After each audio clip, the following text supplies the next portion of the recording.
Yeah, yeah. Yeah, yeah. Yeah. Look, Wrestling 101, classes in session. Pay attention to the teachings, that's from Andrew and Derrick. I mean, these guys making a killing with no competition. Dynamic duo better than the Hardy Boys and the Dudley Boys. Everybody make some noise, mess with them, you get destroyed. They cannot be beat, take a seat. Watch them do their thing on the MIC. Face defeat, they cannot be seen like JC. Oh my goodness, it's a killing spree. Welcome back, guys, to another episode of Wrestling IQ 101. You guys know me. My name is Derrick. On behalf of Wrestling IQ 101, make sure you check us out on Apple Podcasts, on Spotify, on YouTube. Also, make sure you follow on Instagram, Facebook, and Twitter. Today, very special day. Someone I haven't talked to in a long time. Good to catch up with him. The Spartan Pitbull himself.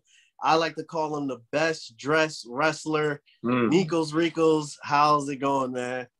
You're talking about my gear or what I literally wear? I'm just wearing like a t-shirt promoting animal rescue. So unless you mean my gear. Of course.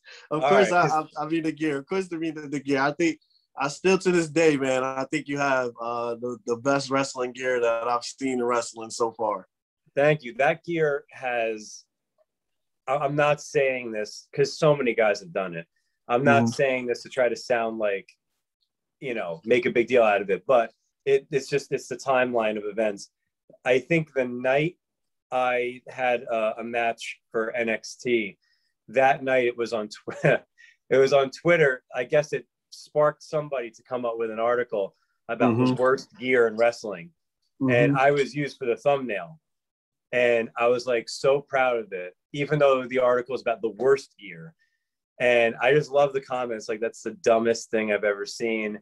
I was like, perfect. That's exactly what it's kind of supposed to do. Even like a couple months ago, one of my buddies, Matt McIntosh, very skilled wrestler, he tagged me on Twitter, and there was something again about like horrible gear, and like I was on it. So I'm like, all right, I don't care. You can hate it, you can love it. I'm like, just the fact that I made a list about the worst, I'm like, I don't care if my name is on there, go for it. Yeah, you're getting a reaction. That's the best thing about it. Exactly. And then the thing, I mean, unless you've made a change recently and been doing face work, I know you as a heel, so that just adds on to it, to the gimmick as much as possible. And it's like they hate that, they hate you, and I always thought you were one of the you make it easy for people to hate you, and that's a good thing because, you know, you're getting a good reaction. And I think that just adds on to it as well. It honestly speaking, it comes natural to me because, I mean, kind of by evidence by my shirt. I mean, I'm really not, even though I've worked with the public like my whole life, and obviously I'm performing for the public when I wrestle, I just don't like people.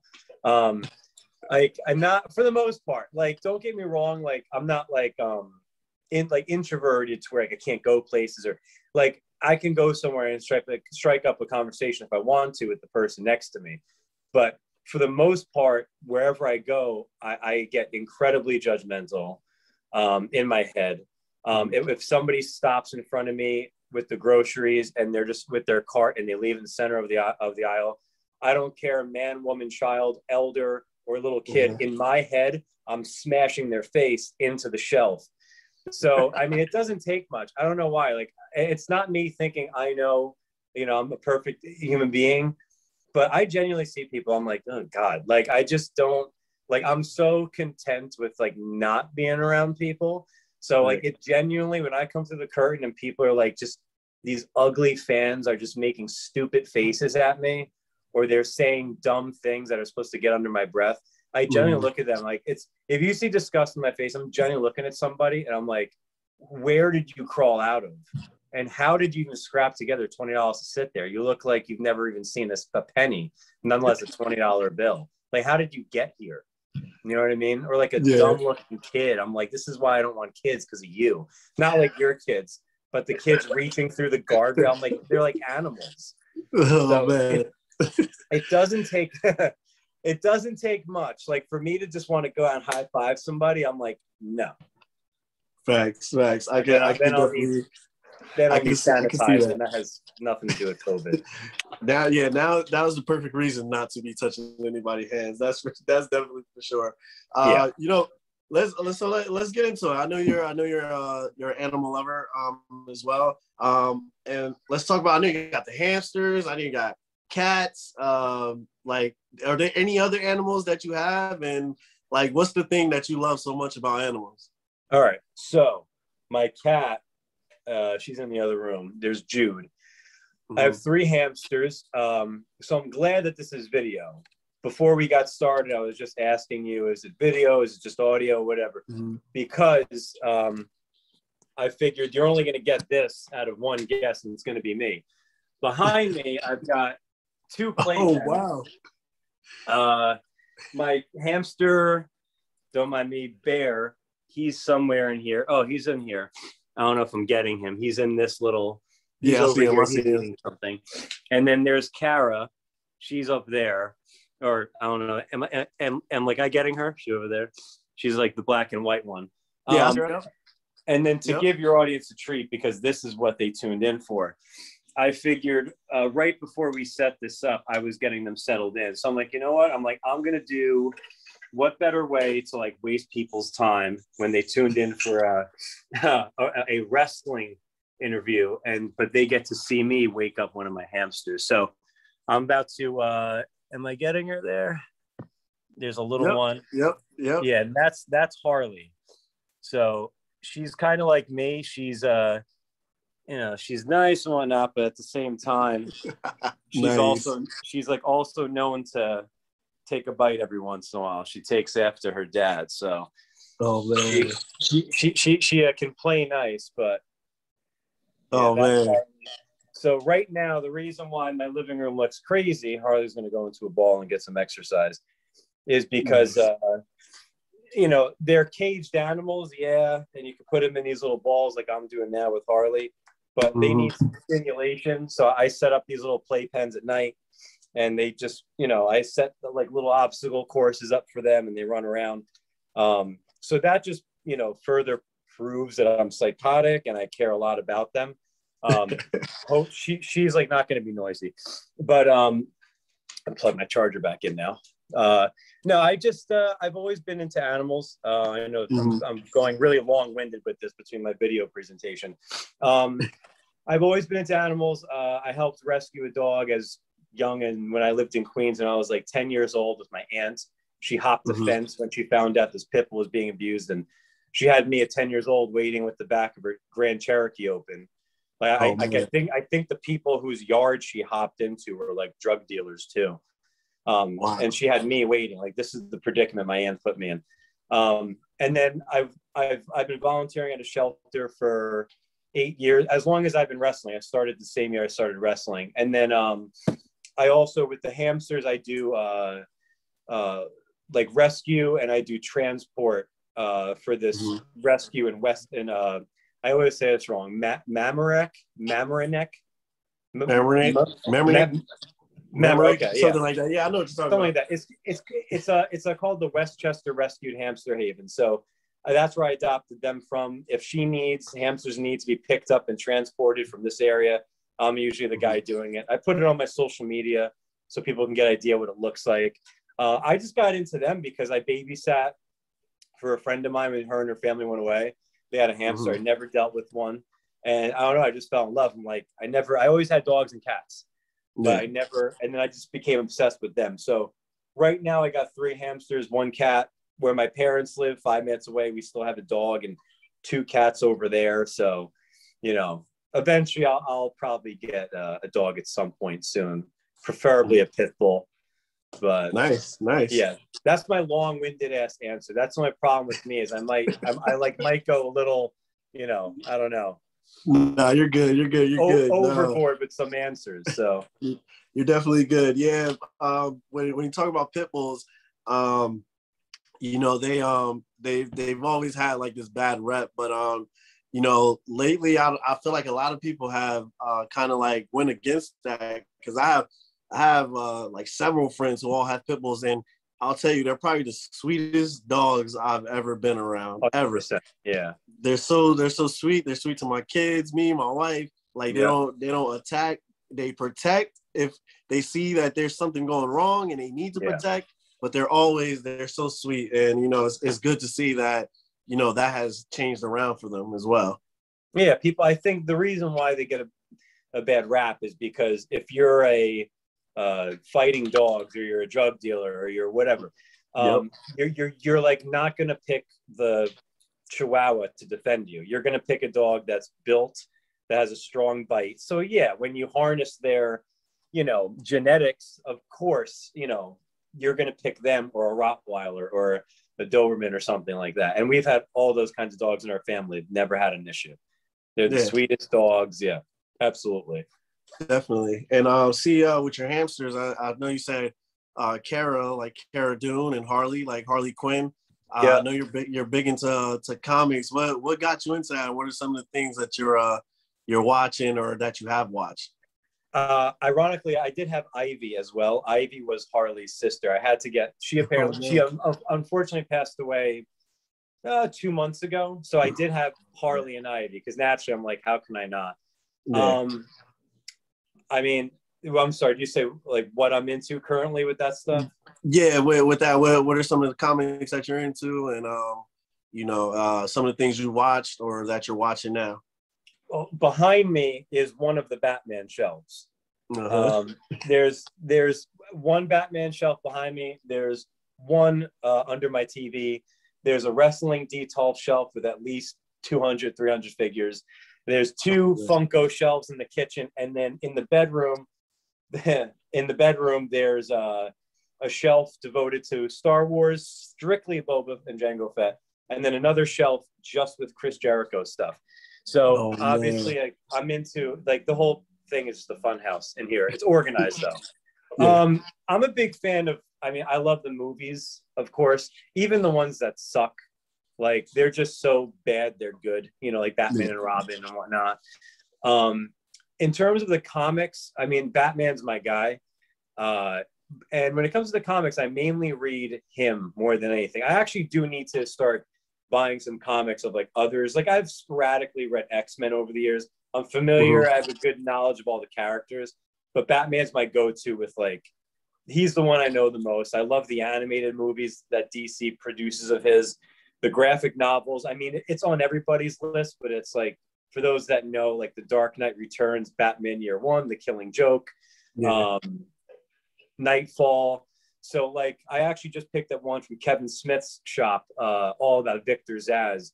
And I love those ones they highlight, they're bringing up villains that don't get too much, clout. So when I saw that, I'm like, oh, like, Kevin Smith just reopened up his shop, and I'm like, all right, I got to get something.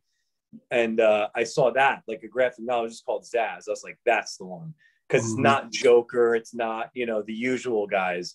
I haven't read that yet, but I'm super excited. And I am collecting the Batman Who Laughs, the Dark Knight Metal series. So I didn't start them yet. I want to make sure I've got the whole set before I read them, because I don't do the digital stuff. I like to hold the book. And I'm super excited for the Batman. I have a lot of faith in Robert Pattinson. Like, I'm not even a huge I've only seen a few of his movies, but I think he's a great actor, and I think he's gonna be freaking awesome, personally. Yeah, I think he's gonna be great as well. That was gonna lead into my other question. Who you personally think is the best Batman? I know there's always controversy with that. Everybody has their opinions on it. For you, who do you think is the best Batman of all time? That's easy. I just had this conversation with since I'm a big collector, I find toy stores, and there's a place in Parlin called Paul's Toy Room. He's usually rated the top toy collectible store in actually the whole state every year. And we were having this conversation. I was like, finally, somebody else. He didn't get much play as Batman, but I will make a strong argument that Ben Affleck was the best Batman. Wow. Now, I love Christian Bale. I'd have to say he's probably my favorite. I have a picture with Val Kilmer and me next to the Batmobile in my kitchen. Like, him and I, he was sitting, he's really sick, but Fortunately, he was good enough to show up, and I stood next to him with the Batman Forever Batmobile. But Ben, to me, first of all, in real life, he was the first actor who was over 6 feet tall, I believe, to actually play Batman. He had the size, like, so he looked like Bruce. Like Christian Bale he's not 6 foot. Ben Affleck, I'm pretty sure, is over 6 feet tall, and he's a wide dude. And he just had that, like, that brooding look. Like, he just, even as Bruce, like, he put on the Playboy thing well, but he didn't go, like, over the top. You could tell, like, it felt like it was a strain for him to put on, like, you know, the whole, like, Bruce Wayne act. Yeah. Like, clearly that Batman was in a different place because he was even okay with killing. In Dawn of Justice, he's just killing people. Yeah. And even though I love Batman, I was okay with it. I was like, you know what? You gotta change it up and make it your own. And that's what Zack Snyder did. I'm like, he's been screwed up by whatever happened to, presumably, Jason Todd. Even though Snyder confirmed it was going to be Dick Grayson, I believe, which kind of would have screwed things up. But regardless, you can tell he's had it, you know, and he just looked miserable. Like he put on the cowl and he didn't look happy. And he truly didn't look like, I don't know. I looked at Ben, I'm like, he's got the look, he's brooding, he's got, and you know, those are all the reasons why I think Pattinson is going to do good. He looks like a dark, like gothic, you know, individual. But I do think if Ben was able to get his own film, even like his voice, it wasn't over the top. He just had just enough, you know, of that raspiness, but it wasn't cartoonish, which people didn't like about Bale. It was a little over the top. Like even the suit, it was maybe a little bulky, but it looked like right out of the Dark Knight Returns comic book. Like just this thicker, like, you know, pissed off, just, you know, he's had it, Bruce Wayne. I think Ben was awesome. I think he went on to be the best. What about you? Man. Wow, for me, I always go with Michael Keaton just because for me, that's what got me into Batman. Me too. So that was the first thing for me. So even if you ask me who I think is the best Joker, I say Nicholson too as well, because those two brought me into wanting to be a Batman fan and following the comics and all that stuff. So I'm the same way. Yeah, I get it. Yeah. So for me, I love it, but I can see that's the first time I've ever heard anyone have a good argument for Ben Affleck ever. He had it, man. He had it. that was crazy. But now it's gonna make me like go back and watch and like pay attention. But all those things you said about him were so true. And even with Patterson, he did Watchmen too, right? I don't think he was in Watchmen. He wasn't in Watchmen? I could have sworn he was in Watchmen, no? The movie or the show? The movie, Watchmen. No, he wasn't in Watchmen, no. No? All right, well, I could have sworn. I thought it was him for some reason. There's somebody in there that looks like kind of like him or whatever. I know I'm mixing them up. Oh, I know who you're talking about. It's not. I don't know the actor's name. I know who you're talking about. They have like similar face. I know exactly what you're talking about. He played like the main villain. I think. Yep. Yes. Yep. Yeah, that's a different. I know exactly what you're talking about. Okay. Yeah. They look so similar to each other. I was like, and I watched like bits and pieces of Watchmen, so I wasn't sure if that was actually him or not. But but like you said, how you described him, like he's just like so.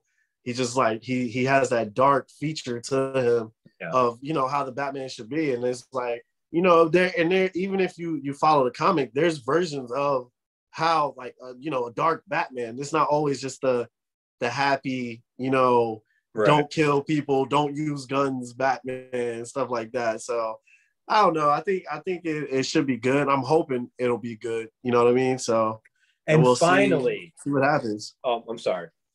No, go ahead. Finally, the thing that got me in the trailer was the cowl's off and he's got makeup around the eyes.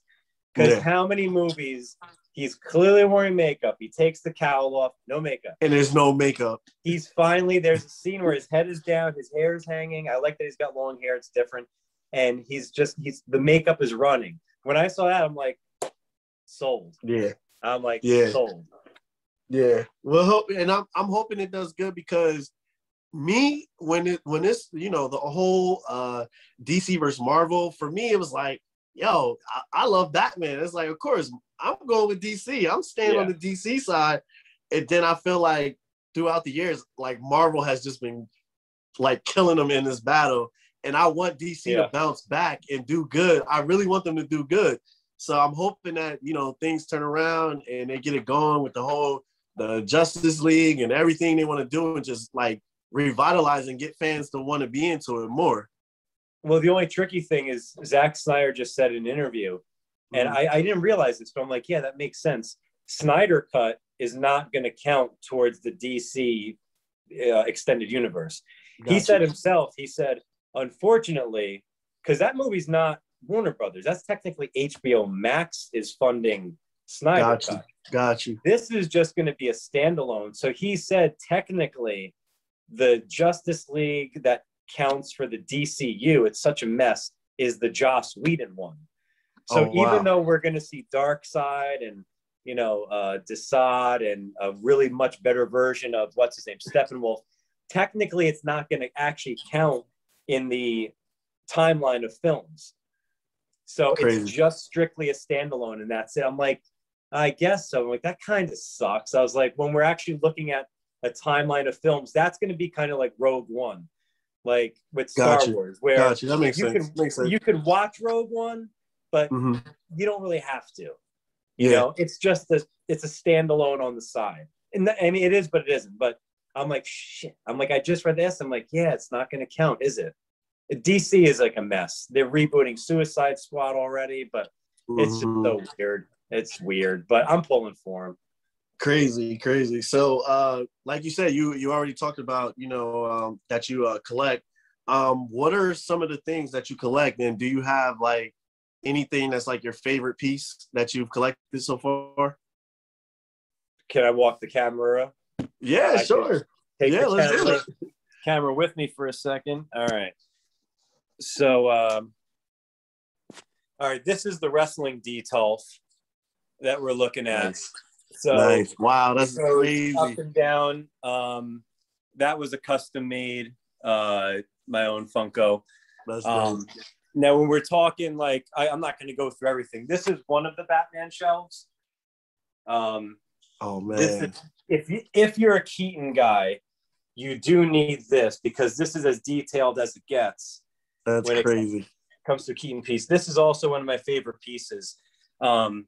It's the Heinz Ward from the scene in The Dark Knight where he's catching the ball and then the stadium's exploding. Man. Okay. Yeah, there's another Batman shelf up here. If I'm missing anything, tell me to turn the camera or whatever. But you know, there's another Batman shelf there. Wow. And then I didn't have enough room for just Jericho's stuff. So Jericho has his own shelf here. Oh man. There's like a Walter diorama. I had to pick that up. And then over here is, again, that's like the Mandalorian / you know, Django, Boba, and whatnot, random Star Wars. And then there's miscellaneous down here. The saddest thing is there's boxes over here of stuff that I have to display. So anything from Marvel Legends to the latest Kane figure to, I mean, I'm having the weirdest stuff. Kate from Lost. And then I have stuff for friends of mine that I have to ship out, because whenever I go somewhere to a shop, I call somebody, I'm like, do you need this Marvel Legend or whatever it may be? So I've got some things I have to, you know, maybe out of that whole stack, like 3 things. Don't get me wrong, 90% of it's mine. But that's one of the problems is, like, I just find stuff and I'm like, I could add this to the collection. Like this random, I see this in a store, like a Drax the Destroyer. I'll fix them. I'll put the camera back. And I'm like, okay, that I'll find a place for it, you know. It is organized though. Like, it's minus the boxes that are piled up. Everything's in, you know, in place. It's not like you're coming in here and it's a mess all over the place. Yeah. No, I'm running into a problem, but so far that's crazy, man. You're helping me out, because now when I show my wife all the things you got, then now I will get yelled at less for the 1/4 of that I have. So you're helping me out. You just don't know it. So Make sure I show her this episode for sure. Yeah. Oh man, that's crazy. It's cool though. We all got our things. We all got our things, man. And you know what I mean? I have a ton of wrestling figures all over the place. I have belts and signatures of all this stuff all over, and my wife's just like, oh boy, like what is this? More stuff you're bringing into the house and putting all over the place. I'm like, I got to, man. I got to. I like will say this though. As for as much as I have, I'm still very, this is gonna sound so hypocritical, but frugal. Meaning like if I see a figure, it's gotta be good if I'm gonna spend even $50. So I'm not that kind of guy who's like, oh, it's $150, let me go get it. Yeah. That I still, it's like there a lot of these are just $20, $25, $30 purchases. So they're not like, you know, oh, $75 here, take it. Like it still has to be like, I'm not that guy who's like, yeah, I bought this thing for 200, that for 300. No way. The only thing I'm willing to spend some money on, not the money that people are selling it for, my holy grail, the one thing I don't have that I really want is in 2008, they made, I think it was Hasbro or Mattel, they made a Cloverfield collectible figure. And I'm obsessed with Cloverfield. They only made 100 right now in the box. Somebody's got on eBay for like $3,000. The cheapest I saw it for was loose without the pieces, just the figure. He didn't come with his little parasites, for those who know the film. 400 just for the figure, just loose. And I was like, wow.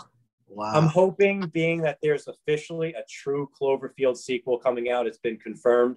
I'm hoping that now that we're in this age of like, you know, you have Super 7, this company that makes old school looking figures, like that look like the old Kenners. You have Funkos are huge. I'm hoping in this age of like nostalgia and collecting that they like make some Cloverfield merch, because I'm obsessed with those movies. And if I hit the lotto, the first thing I would do, it's not even like buy a new vehicle or pay this off or whatever. I don't have any debts, but I would seriously go on eBay and just buy this guy's $3,000 like in the box. Like that's it. That's the first thing I'm doing. Crazy. And then I'll figure out whatever. I'll pay off this or that, or I'll get a car. The Cloverfield figure is my first purchase if I hit a lotto or get a contract or something. So that's hilarious, man. That's hilarious. That's passion, though. I'll take it. Yeah. You know, since the last time we talked, I look back. The last time we talked, you were episode 8 of Wrestling IQ 101, and this was 4 years ago. 4 years ago. You know, crazy how time flies, right? Yeah. So literally, right now, you know, we're on episode 185. So you've progressed a long way since that time, and we've progressed a long time. I'm glad to say that, you know, we're still around, that we're still able to talk to you, and, you know, we've been doing this for a while now. But, you know, thanks to you, you were one of our first guests who took a chance with us and came on our show, and, you know, definitely appreciate that. But a lot of big things, you know, have happened for you in between that time. You know, let's talk about, you know, I was excited, you know, to get to see you on NXT. And then also, you know, I saw you on Wayward as the Polo Boys on Monday Night Raw. How did these opportunities come about for you, and how were your experiences with it? I mean, incredible. NXT came about with me reaching out to them, basically sending the proper people the right emails, getting a pretty quick response, and then a month later, like a response that day, and then a month later getting that. And don't get me wrong, a lot of guys and girls get this email, but when you get it, it's still one of those, like, I was in the middle of teaching a boot camp class. I don't really look at my phone, but I happened to look, and I was like, and I said that out loud in front of the lady I was trying to go, holy shit. Sorry, I just cursed. Is that all right? No, you're good. You're good. Yeah. I was like, oh crap. I'm like, I think I'm going to WWE next month. And like, they all freaked out. That was a cool moment. And a matter of just reaching out. And then when I didn't know what was going on, I went there for 2 days. And when I went there, it's like, I found out as I walked in, the director of the show came up to me. He's like, you're Nikos? Like, oh yeah. He's like, all right, you're having a match. And I looked at my buddy. I was like, what? And then a minute later, he's like, I think he got Keith Lee. I was like, whoa. I'm like, all right. It was an amazing experience. I will say this, it might sound egotistical, but it's just the truth. It's weird. When I finally walked out there, I was not nervous in the least bit. And it's funny because I get in a good way, nervous and worked up and like really jazzed and whatnot. But for some reason, there was just like, when I walked out, it's not the biggest arena, it's the NXT arena, but there was like, I just felt calm. I looked around and I was like, I'm going to take this in. And I just remember thinking, I'm like, this feels right. Yeah. Like, I didn't feel nervous. I was like, this feels right. I'm like, I need to come back here, like consistently. Like, it just felt good. And then the second time around, the head trainer and owner of the place where I was trained, Wrestlepro / Creative Pro New Jersey, Pat Buck. He's one of WWE's top agents or producers. He's been on Raw multiple times. He was just on this past Monday checking on Drew McIntyre. And, they needed some guys. So a handful of us went. And as we're checking in, they asked for Bobby and I's shoe size. So we're like, well, that's a good sign. And then somebody went out and got some clothing. And then we had the match with the Viking Raiders. And then a month later, we went back and did security work. We like did a pull apart between Owens, Rollins, the authors of Pain, and somebody else. I don't remember off the top of my head. Murphy. Yeah. So we had to pull them apart. There's a funny picture. I have it saved of we backstage after they came back from commercial. The Rollins and AOP were being interviewed, and we had to walk up behind them and puff our chest out as if like, you guys got to leave. And like what Akam, I think, is like up here, and I'm like looking up at him, but I'm trying to look like I'm not, scared. And then actually that same month, then Justin Carino and I had a match for Impact on their YouTube show, Explosion. Me and Justin against McIntosh and Buster, and that was great as well. So all those were great experiences. It just came a matter of NXT, the first time I reached out myself. But without a doubt, all of them go back to my training. I mean, I've had the best training, the best trainers, like Pat Buck, Mario Boccara. I've learned a lot from Kevin Matthews. My wrestling dad, even though he prefers I don't call him dad because it ages him, is Dan Moff. I have a very close relationship with him. I talk with him all the time. I've been on the road with him a lot. He's the kind of guy that texts me out of nowhere, and vice versa, but he usually beats me to it. He'll just remind me that he loves me. Yeah. And then like, just, what I mean to him, he's one of those good guys. And he really took me under his wing, just because he just liked, I guess, what he saw from, X amount of time of me training at the school. So he was the first guy to like take me on the road, and me watch him just even do business, just interact and whatnot. And there's a lot of stuff I've taken from him over the years, just lessons, just the smallest things. And I owe a lot to all of them. And with him, there's just that extra little connection that I personally have with him. It's not just wrestling. Like he knows my family. I know his family, his kids and whatnot. He always says that when it's time for his daughter, when she's old enough, if she still wants to get in the ring, he's like, I'm going to be one of the guys, whatever, that he wants, to look after her and whatnot. So I owe a lot to him as well. He means a lot to me, but yeah, it's just incredible training, knowing the right people. But, also too, when a guy like Pat, is gathering some students for work, it's also ones that have earned it. Like he's putting his name to those people.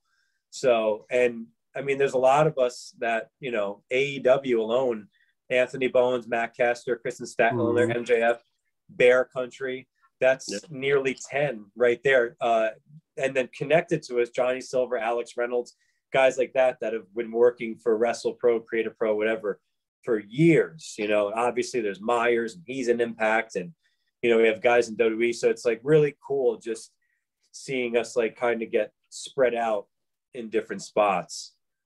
Yeah, no, definitely. And, just being someone that has, come to a lot of Wrestlepro shows, just to see all you guys, when you guys were either just starting out or when I was first coming to Wrestlepro, and then, you know, to see all you guys, you know, get signed, like it's a big thing for us. You know, seeing you on NXT was amazing. Seeing Follow By and Impact is amazing. Follow, yeah. Seeing Dan Moff with Ring of Honor doing his thing, all that stuff is amazing. Like, you know, it's always good when you see those guys that you like, yo, these guys are actually really good talents and characters, and they got good work ethic. And then you just see you guys get your chances.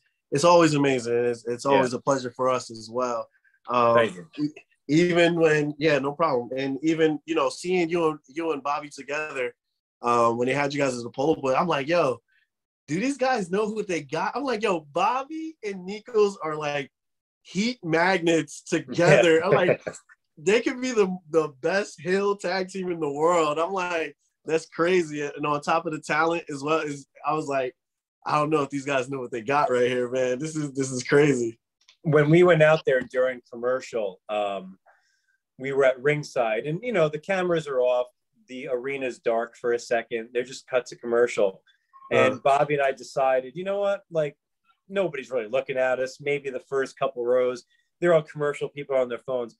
We decided, let's just not stand here. So we started at ringside, massaging each other and doing like stretches and checking each other's hair. We're like, you know, we're not just going to stand here. Like, you know, there's eyes regardless in the back. Somebody's watching this. And even if it's 5 people at ringside, I'm like, you know what, screw it. So like, I was stretching his arm. He was stretching me overhead. I was like giving him a quick massage. He was giving me a massage. Like, let's just do this the whole way. Like, we're not going to get an entrance on TV. We're not going to get anything, but there they are. That's it. But might as well just make every little, you know, every second count, which, you know, we did, regardless of what was seen on TV and what wasn't. Yeah, definitely. So now we said it's been 4 years since the last time we talked. So tell me, in between that time, from 4 years ago, how do you think you've evolved and progressed as a wrestler from that point to where you are right now? So that was 2016, 2017. Yeah, I definitely feel a lot more confident in my work. I hate watching my matches back. I mean, most of us are our own worst critic. I say most because there's a lot of people in wrestling who they just want to hear the good, or the match clearly sucked and guys are coming backstage, and whether or not they knew it, they're like, that was good. I'm like, no, like, I'm watching that. Maybe it was my match. I've said to guys, I'm like, well, that sucks. And they're like, oh, really? I'm like, yeah, I thought it sucked.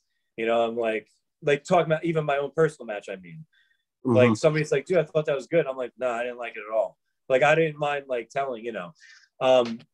So we're our own worst critic. But with that being said, and nobody's more self-conscious than me of almost anything.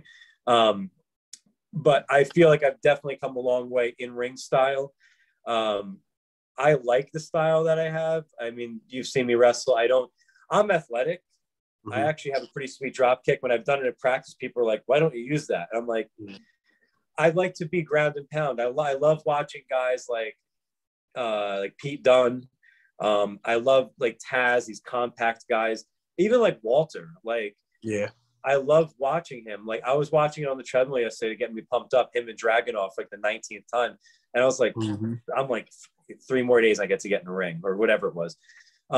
So I definitely feel like I've definitely come a long way. My trainers have been responsible for that. I definitely can spot a difference. You know, it sounds egotistical, between me and some of the guys I see on the shows. You know, in the sense of, I know I just don't do anything for the sake of doing it. You know, just I've taken the lessons along the way and put them to use. My goal is to be on TV. So even though there's an audience in front of me, you know, whatever, 50, 100, 200,000 people, I'm still acting like, in my head, like television. So it's not just about trying to pick on the little girl in the front, because I can do that at that show.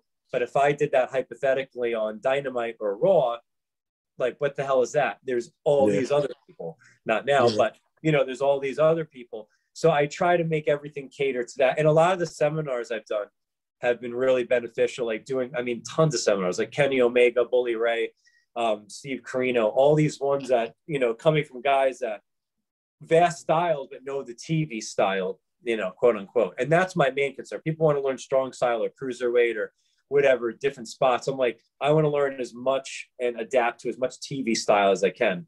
Like knowing like, hey, there's pauses in the match, not just so the crowd can digest and I can sell, but hypothetically so that Michael Cole has time to talk, as opposed to just living in this one match in this little, you know, I don't mean this in a bad way, Knights of Columbus. Like in my mind, it's like I'm still doing that match as if there's 3 cameras, a hard cam, and then one floating overhead. So that's like my main thing is like getting over facials and whatnot. When people ask me for advice, I mean, it's nice. I still feel weird giving advice.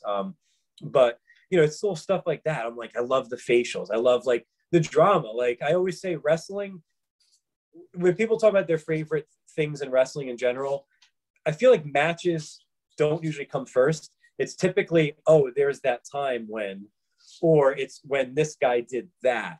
Like, you know, I don't know, when Steve Austin drove the Zamboni, or when Kane did this, or like my favorite moment in wrestling is when Shawn Michaels kicked out of the tombstone and Taker collapsed on him and they zoom in on Taker's face and Taker's face. I'm like, that's my favorite moment in wrestling. I have goosebumps right now.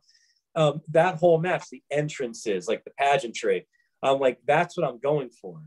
So like, I'm not just making an entrance and being like, whatever, there's 45 people here. It's like, no, there's like 20,000 people here. I just see 45 of them, but there's really 20,000 people here. So I want to make it all count. And I feel like I've come a long way in ring with, you know, physicality wise, my, you know, skills and whatnot. And again, Pat Buck's a producer there. So we've learned some super valuable lessons about how they do Raw, how they time it out, what they have to, how they have to tailor matches towards commercial breaks and stuff like that. So, you know, but again, we're our own worst critic. I'm not going to be the type to be like, you know, I have a lot of learning, you know, a lot of work to do. I've been doing it going on 8 years, but I've never got a head about me. Even when somebody compliments my match, somebody with, you know, the proper resume that I can take stock in, I'm like, great. I'm like, what did I do wrong? Or, you know, I'm always like, are you sure? Like, what about, you know, guys are like, no, it's, you know, so of course there's stuff to critique. Sometimes like, no, it was really good. And I'm like, there must have been something, you know what I mean? Like, I usually know when something went good.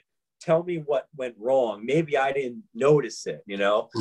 So don't get me wrong, still evolving, but I'm happy with where I progressed. Now I'm just looking to continue to pursue the next big movement. And that's working to find myself, you know, with a contract.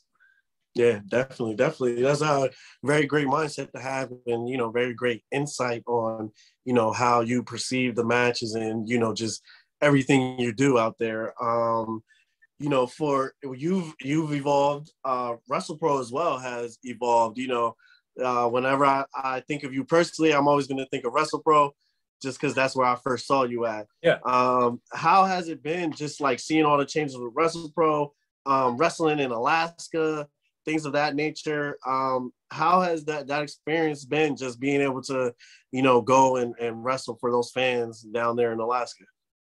Well, March 31st, April 1st. So from the time we're recording this, roughly two weeks, a little more than that, 2.5 weeks. We'll be flying out to Alaska. This is going to be a 10-day stretch. And we've got 5 shows. Oh, wow. I'm on all 5. Back-to-back nights. I'm pretty sure it's back-to-back. I've got a ladder match and a street fight. Yeah. So I'm glad that leading up to it, I would have had a few matches, because I haven't wrestled since November. And that tour would have probably put me in a body cast. So I'm glad that, like, I've got a couple matches this Saturday, a match the Saturday after that. But it's great in Alaska. Like, this will be my 3rd time going. Wrestlepro's on 4 trips, so I've done 3 out of the 4. And Alaska, they don't get much over there. WWE hasn't been there in maybe 10 years. It takes a lot to get, you can't get equipment over there easily. Yeah. So, we've had some awesome partnerships and sponsorships over there. And this one guy, Matt Camp, he set everything up, getting us a ring, helping secure these buildings. He's been amazing. And the people over there love it. Like, they pack in, they love interacting, getting the merchandise, and they're super high energy. Like, again, not much comes over there. There's even there's what Alaskan teams are there. You know what I mean? Like, how many comics do a theater in Alaska? Like, how many circuses are over there? You know what I mean? It's a beautiful place, but entertainment wise, when we roll into town, truthfully, we feel like rock stars. Like, people just, they're excited we're there.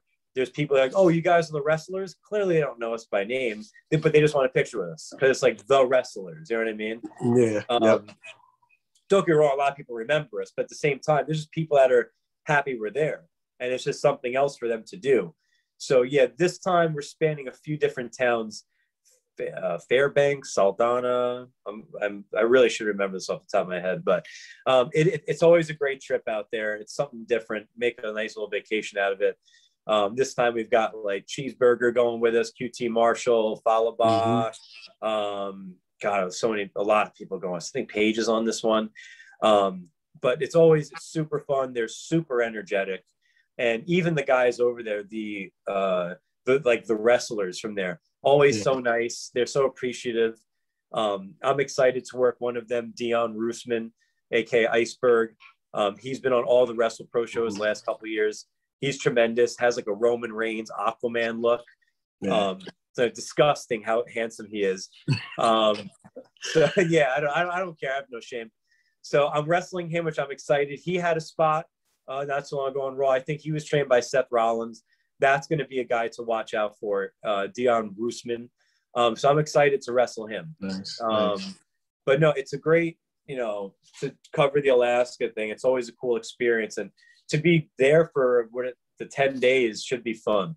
Definitely, especially with the boys. You're on the road. So for sure. Yeah, no, definitely. Definitely wish Wrestlepro continued success with that for sure. Also something that's happened since that time as well. I know you've become a personal trainer. You've been working with Infinity Health and Fitness as well. How did that get started? And how did you get in that? You remember? Oh, or your like notes one. That's very good. I've been personal training, so I'll be 31 in April. I started personal training when I was 18. I got certified. I just turned because I heard the ball is rolling into the room. Rolling around. She's rolling in here. I'm good. I'm glad because Harley's chubby. She needs exercise. I started personal training fresh out of high school. I got certified November 2008. So, 13 years so that I've been doing this. I worked at a couple regular gyms, but I helped start up Infinity 5 years ago, maybe 4 or 5 years ago. I have no good concept of time. Unless you're asking like, when did The Dark Knight come out? But like, yeah, I helped start that up and it's going really good. And you can't complain working for a private studio, not having to, like, as opposed to working at like a Jersey Strong Workout World, LA Fitness, where as a trainer, you're not making that much money and you're just like another number. When it's like a private studio, there's only you and a couple other people. It's more intimate. Even with the people we have coming in, it's not like an open gym where people can just check in and use the place. It's by appointment or class. So, and it's been cool having some of the guys, the boys and girls from wrestling come in. Just earlier today, I trained Leo St. Giovanni from Ring of Honor, LSG. I was training him not too long ago, just about a month ago. I hope he doesn't mind me admitting it. He wanted to work on some agility because he had some TV tapings coming up. So I was like, cool. And we literally just did a session this morning at 8 a.m. He's coming back on Saturday morning. So it's cool to get like some of the guys in there. Over the years, follow by. I still have videos of me yelling at him in a funny way, making him do farmer walks. Sean Donovan was coming and Kevin Matthews came for a while, but I still have memories of all the boys coming in. And, you know, the ones that still come in now. I still have actually a couple of the younger guys, whatever, greener guys, whatever, from Wrestlepro that come in, a couple guys from Monster Factory that have come in along the way. So that's cool too, that I've been able to bring in some of the guys and help them out, whatever, whether it's strength, speed, agility, stuff like that. So it's cool to know that, you know, a guy like LSG was in phenomenal shape, and I think he was born with an 8-pack. He's still, you know, he's still just is coming in, and we both got Alaska coming up. You know what I mean? And I trained him off over the summer for probably a couple months in a row when he was working on getting further TV ready. So I have a lot of footage of him outside with the hammer and having him push the sled. I would kill him because he was used to just clanging and banging heavy weights. I was making him run with the sled, flip tires. He's like, what the hell is this? I was like, yeah. I'm like, this is some different stuff. You're just used to throwing up, you know, 315 or whatever on the bench press. Now you gotta, I had him do box jumps, all this stuff. So it's, you know, man, it was really cool working with him as well. But no, it's fun. It's early mornings. Sometimes I'm up at, dude, you're a dad, so I can't complain, but you know, 5 in the morning or 4, and I'm like, all right. But working one-on-one, there's not all these people around with their headphones and having side conversations. It's just me and my client, maybe the other trainer and her client, and you know, or the owner, and that's really it. So it's not like all this craziness going on. It's nice and intimate. Yeah, that's dope. That's good. Is there a way, like, people, if they want to join, like, how would they be able to do that? Who would they have to message or anything like that? They can contact me personally on my social media. So on Facebook, it's Nikos Rikos. My real name, Bill, Marky, whatever shoot name, or the hell we're calling it, that's on there as well. I think if you type in Nikos, it pops up. I don't know. There's the website Infinity Health and Fitness / our social media at Infinity Health Fitness. But they can there's some people just directly contact me. So Instagram, DM at @OPA_Nikos Rikos, Twitter, Facebook, whatever it may be, contact me on there. That's how a lot of people do. Awesome. Yeah, man. I'll tell you for sure, since that time we last talked, you have become really jacked since that time. I'll tell you that. I saw you, I was like, damn, man. I was like, yo, how he just like the whole chest, everything, you know what I mean? I was like, yo, he's been working, man. He's definitely been working. I appreciate it. I mean, and trust me, anybody that knows me knows I am the most self-conscious person in the world. So, I mean, I like used to be back in high school, up until high school, like 250 pounds or so. So, and don't get me wrong, I still got work to do. You know, people are like, oh, you're crazy. I'm like, no, I still, you know, it's like wrestling. We're still evolving. Whatever you're still getting, there's no, like, I don't believe in maintenance mode for anything. Yeah. So whether you're in wrestling, whether you're into music, whether you're working out, whatever it may be, I don't think there's ever a maintenance mode for anything. There's always something you could be doing to get better at whatever it is, physical or not. So yeah, no, definitely. But I appreciate it. Thank you. Yeah, no, of course. I asked you this too, because I know you also come out and said you're a foodie as well. I saw you eating pretzels on YouTube. Oh, J Enterprise. He's gonna yeah, J the ball brand. Yep. Yeah. On YouTube. I saw you eating pretzels. I got 2 questions for you, actually. I'll give you. Where can you get the best pretzel from? That's the first question. And then second, what does a cheat day look like for you? Okay, so the best pretzel, like, I know people like to come up with, I've seen like niche places, like the best pretzels in Brooklyn on Avenue J. Like, come on, not everybody can get there. Like, I want to go to the Heart Attack Grill or whatever, but that's in Vegas. Like, it's not going to happen yet. But in my opinion, it's got to be something that everybody can access. So if I say this is the best pretzel, whether you're in Jersey, Louisiana, or Alaska, as long as they have these places, of course, you should be able to go and get it. Wawa has, in my opinion, the best pretzel. Yeah, you can, again, get a specialty one. It's some fancy place that does gimmick pretzels. But in my opinion, Wawa has incredible pretzels. I have 3 in my freezer for whenever client gave me, if your boyfriend's a manager there. They're thick. they're just enough of a mix of buttery and sauce, but without anything being too much. And they're never burnt. Like I grew up in New York, so sometimes you get a pretzel in the corner and you're like, oh, this is good. Or it's like, wait, there's no salt on this. Or, oh, it's burnt and I'm breaking my teeth on it. Like Wawa, I say they're the best because they maintain the same consistency. And then they have their specialty pretzels that are filled with like jalapeno cheese and mozzarella or whatever. But their straight up pretzels are phenomenal. They're thick, but they're not like hard to chew. Again, I'll buy some, put them in a freezer for when I want to pig out on one. I just let it sit out, throw it in the oven or the microwave. It's fine. Like it's still good.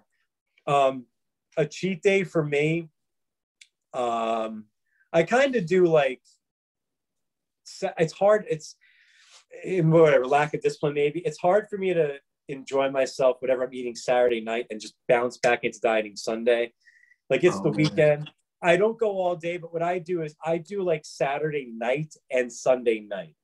So I don't go all day, but it's like a mental thing. Like it's weird for me to enjoy the weekend still here, and Sunday night I'm back to eating something more boring or whatever. So it could be anything. Like I think pizza is the best food in the world. I personally, I'm not overly picky. Like I even like what people define as crappy pizza, like Domino's. I have a great place down the block from me here in Keyport called Italian Touch. They're phenomenal. But again, like I don't care. Even that, like what again people think is crappy, that doughy like Pizza Hut. Like I like that. Like I'm not biased really with pizza. Like don't get me wrong. Like there's major differences, but like I'm not like an overly picky. Like I just love pizza. So pizza. My favorite food besides that is like pancakes. So like it doesn't even matter what kind. I'm just happy with anything. I mean, it's a lot of the generic stuff. Like who doesn't love Chinese food? You know, so it like might be a variety, something like that, you know, where it's like, I'm having pizza tonight or Chinese, or if there's a nice restaurant around here. I'm not like picky. I may be a foodie, but I'm not going to be like, let's go somewhere where each dish is $70. Like, that's ridiculous. You know, there's some amazing places. There's a great spot. If you want a date night spot, maybe you've heard of it. There's 2 locations. One of them is in Newark, called the Chart House. It's in Newark. It's on the water. So literally it's like, literally you're on the water. You can like look down from your window. If you're by the window, the water's there. You are right next to the skyline. Like it feels like you can reach out and touch it. So it's expensive, but it's beautiful. And we went there a couple times, one for my sister's engagement, another for something else, but I don't remember. And it is one of those menus you're like, well, this is pricey. Granted, my parents paid for it. They were hosting a thing, but nice. I looked at it. I'm like, you know what? I can go to Applebee's and be just as happy.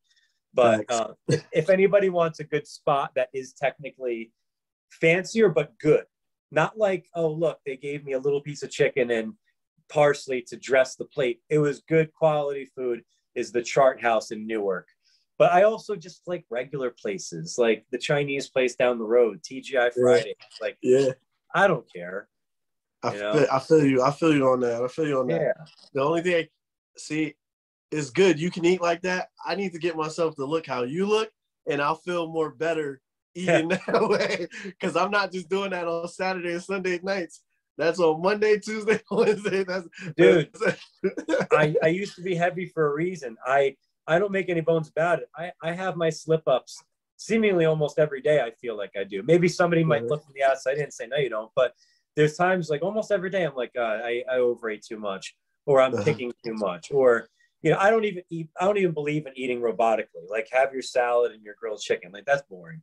Like it still has to be enjoyable. But don't get me wrong. There's plenty of times where, like, again, I used to be super heavy. So those food issues, it's an addiction. It's like anything else. And food is the easiest addiction in my opinion, because you don't have to know a dealer. You don't have to go to a black market. You can just go. I used to hoard food in my room to hide it from my mom. And, you know, like, so it's like anybody can get it. You go to the grocery store and the best stuff is usually eye and High chest level. Yep. So it's like, and you're at the whatever, the checkout, and they don't sell you like the bag of nuts. It's like the Reese's and the Hershey and this and that. I have plenty of times where it might be a Tuesday night and I'm like, why did I eat that? You know, like emotionally eating, whether it's a good or bad celebration or, you know, being upset or something. So no, I have those struggles all the time. Definitely. I could definitely relate for sure. Do you have any let's say like hobbies or secret talents that fans wouldn't know that you have? I mean, hobbies, I'm a gym rat. It's not because I have to do it. I genuinely love going to the gym. I even like, even though I have the studio, I work out at Retro. I just like the change of scenery. Yeah. Not for the people, but just like being in different environments. So, I mean, that's like a main hobby that I do to an extent almost every day. But I mean, like I love collecting. Like today after work, after I was on the studio, I just went to GameStop just to see what they have. Yeah. And I called one of my best buddies. He used to wrestle, Chris Payne. We talk almost every day. And I'm like, all right, I'm like, what Star Wars Black Series do you need? Yeah. Or I'm like, all right, do you see the Funkos? Do you need that? Like, so collecting, even if I don't get anything, like I love going to the toy shows or the card and comic stuff and just looking. So I love that. My animals are a hobby. You know, every night, like this is the setup. Like I will definitely say if I'm egotistical about anything, it's knowing I take good care of them. Not many people are setting up playpens. Yeah. Like some people just put them in the balls and like that's it, or they keep them in the cage. That's why people tell me, oh, my friend owned hamsters and they smelled. I'm like, no, they don't smell. Your friend probably never took them out of the cage, or once every other day they did. Yeah, a good hamster owner, they need to come out. You know, hobbies. I used to, when I was at my previous gym, I got addicted to racquetball. There's not many courts. I used to play baseball when I was younger, did a year of soccer, but racquetball I picked up, but there's no courts around here really. Or I would be doing that probably a lot. Now, hidden talents, not across the board, but there's like, I fancy myself to be a pretty decent singer depending on the song. Yeah. So I don't know. I'm not going to put on Mariah Carey and be able to hit some awesome high note, but a song that I know I could sing well, and anybody who knows me that's watching this knows what's coming, that I can nail is You're Welcome by The Rock. Yeah. So I just, from Moana, I just got as if I bought her. I just my niece was just born 2 weeks ago. Yeah. Congratulations. Thank you. My first niece or nephew. She's cute, thank God. Because that would be hard to lie to my own sister that her baby's ugly. But I know all the words to it, you know, and I'm like, I can't wait to sing this to her. And I'm like, also because I can nail those notes. Like, I don't know why, like certain, like, I don't know, like Michael Bublé songs, like those crooner, like, I don't know. I'm saying, I'm like, I think I'm pretty good at this. You know, I think I'm actually pretty decent at like this song or that song. When people say I'm a good singer, I'm like, what, across the board? I'm like, I don't know. That's a big array. If you could sing Jimi Hendrix, Lady Gaga, and Andre 3000 all really well. So I feel like there's certain songs that I get into that I think singing. And I have been told, not as somebody trying to kiss my ass, I have heard over the years, like, hey, you're not, you know, you're pretty, you know, you got a decent voice. I'm like, yeah, all right. You know, so it's also come because of some feedback. So got you. All right, cool. That's good. That's good to know. I'll ask this. I'll wrap it up with this question. Advice. I know you just said you hate giving advice, but someone who's new, who's watching this, that decides, hey, you know, I want to become a wrestler. What is that advice that you give to them? Or what is the advice you give to yourself looking back when you first started? What is that advice to that new kid that wants to start out? What are you telling them? Be open, which is a very general statement, but that covers, I feel like, a lot of areas. So like, no matter how far along you get, be open to getting torn down. So a lot of guys, and I made this mistake for a while, get stuck in, and girls, whatever, guys, girls, all of them, get stuck in a rut sometimes of working the same places or the same kinds of places, or the same kinds of workers. And that ends up filling them up with thinking that they're really good at what they do. And then, you know, like you work a match with like a Bull James, and then he's picking apart things. And you're like, oh, okay. Like be open. Like, I want somebody to tear down my match. I send a lot of my matches to this day to Danny, to Moth, and he'll call me back and he'll send me a breakdown.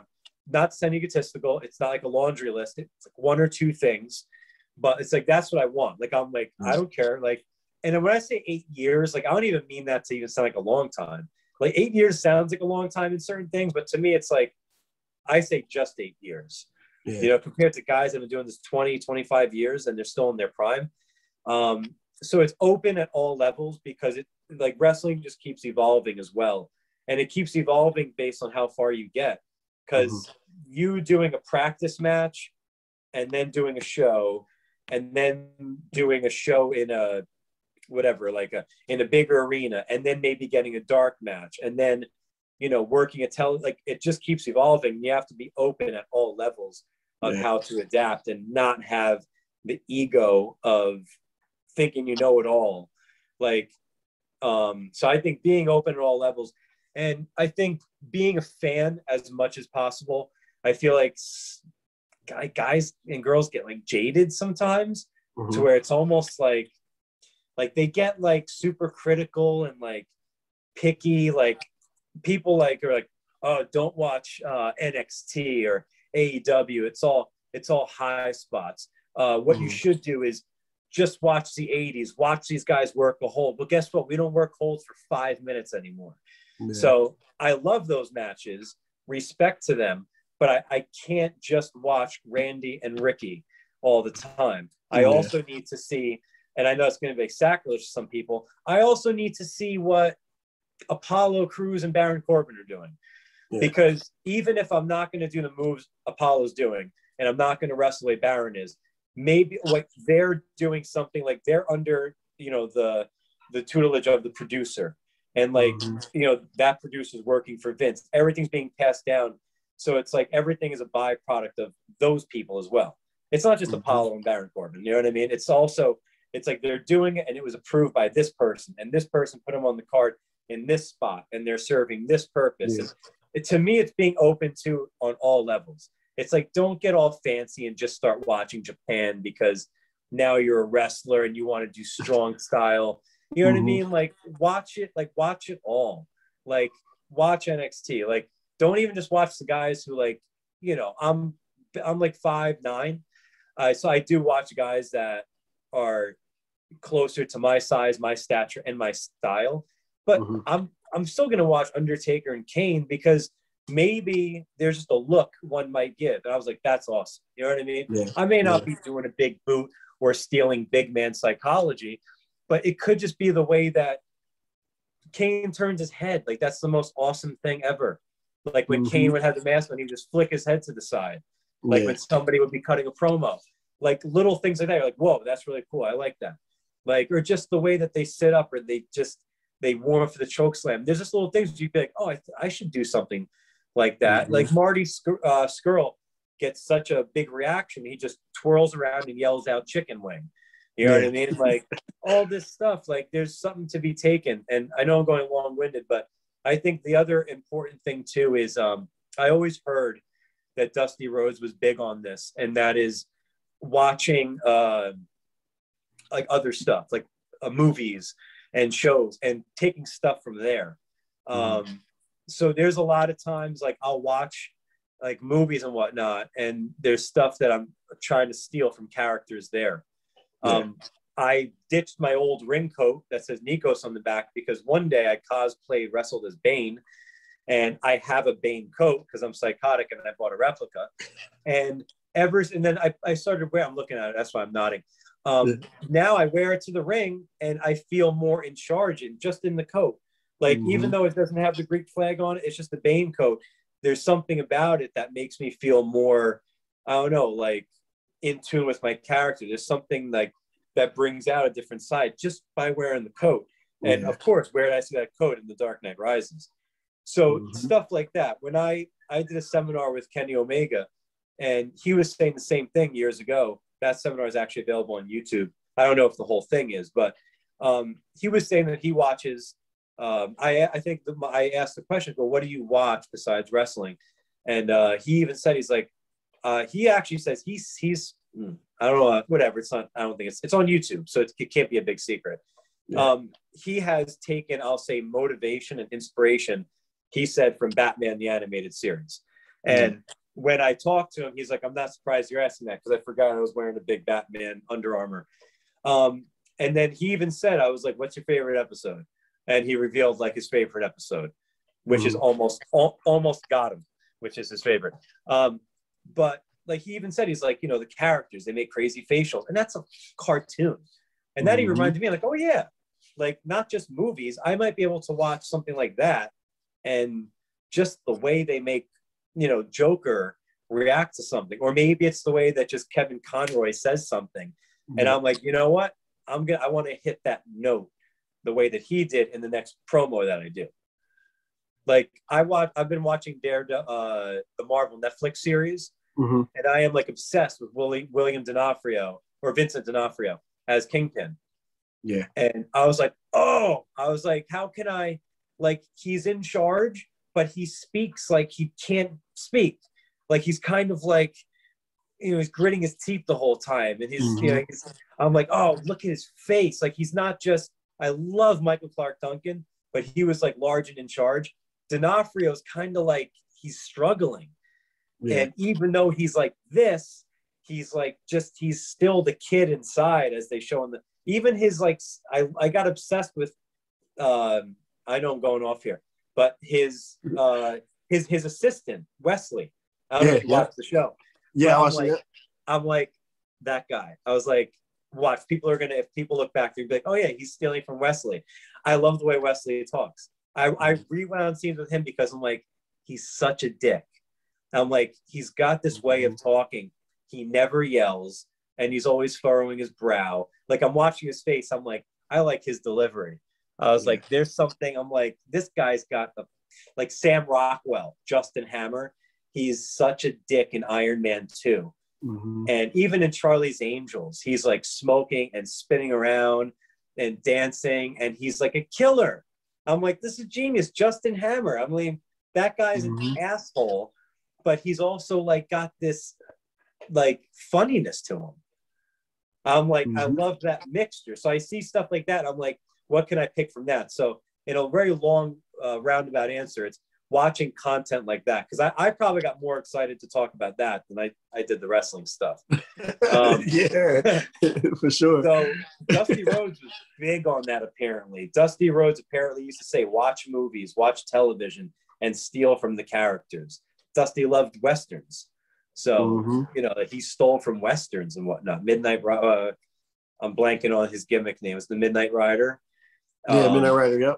Yeah, it's all like, come on. He was watching like all was it John Wayne and whatnot? Like those kinds of things. That's what he was about. Where do you think that stuff came from? Like that whole talking jive, the way that he spoke. He didn't look like that voice should come out of him. You know? That's a fact. That's definitely a fact. No, that's definitely a good way. And you know, when you're passionate about something, to, you know, use all aspects of your life to learn something, to master that craft that you want to, you know, perfect. And I think that's a good way to look at it. Definitely, yeah, the character thing, it's so smart to do. And it's like, we watch TV so much, and we see so many villains or good guys, and, you know, guys, even growing up, we watched a lot of people that we were like, yo, I want to be like that person. I want to do what they do.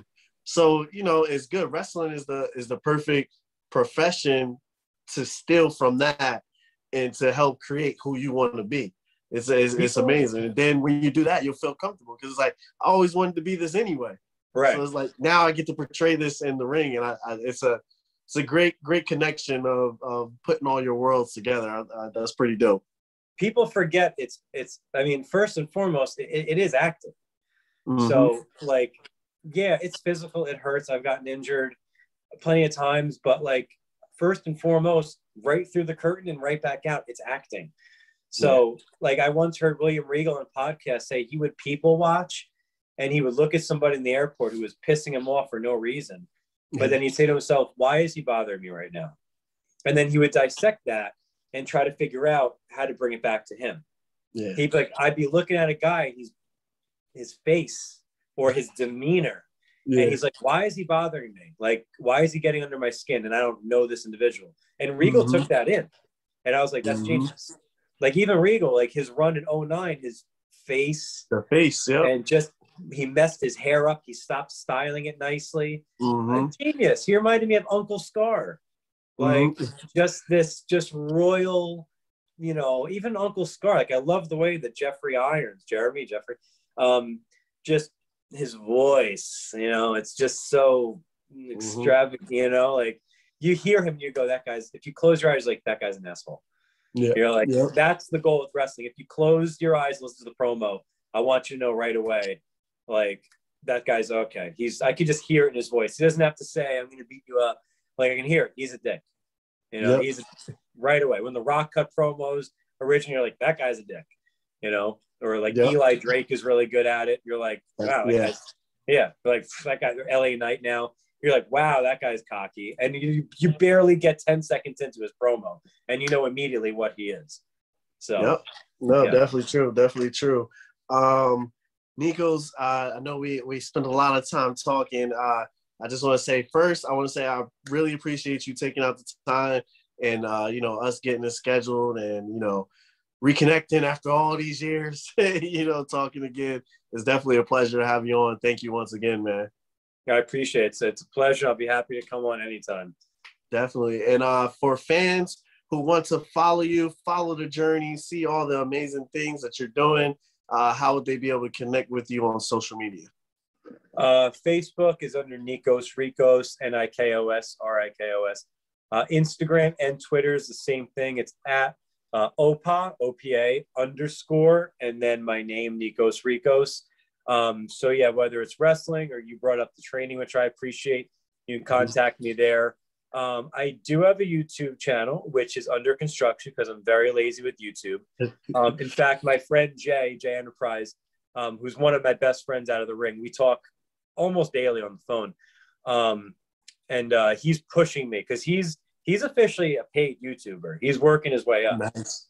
So he's obsessed with it. So he's always getting on me. He's like, make content. You know, he filmed the Pretzel thing and whatnot. You know, he did it here. We're going to do more filming because we're going to watch Snyder Cut here.